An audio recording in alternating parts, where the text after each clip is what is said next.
नमस्कार मंडळी, मी आज तुमच्याबरोबर एक माहिती शेअर करणार आहे। आता श्रावण चालू झालेला आहे, तर श्रावणातल्या प्रत्येक शुक्रवारी लहान मुलांसाठी एक पूजा करायची असते, जीवती पूजा त्याला म्हणतात। असा बाजारात तुम्हाला फोटो मिळेल।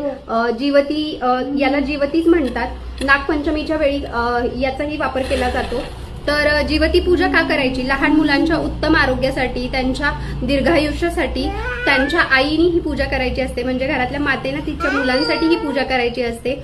तर आगाडा आणि दुर्वा हे या पूजेमध्ये महत्त्वाचं मानलं जातं। त्यानंतर नैवेद्यासाठी फुटाणे आणि दूध वापरलं जातं। याची संपूर्ण माहिती डिटेलमध्ये आपल्या चॅनलवरती अपलोड केलेली आहे। चॅनलची लिंक माझ्या बायोमध्ये दिलेली आहे, नक्की व्हिजिट करा।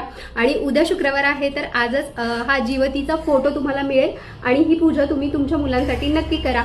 आणि जर तुम्ही ही पूजा आधीपासून करत असाल तर कशा प्रकारे करता हेही कमेंट करून मला नक्की सांगा। माहिती कशी वाटली हे कमेंट करून नक्की सांगा। धन्यवाद।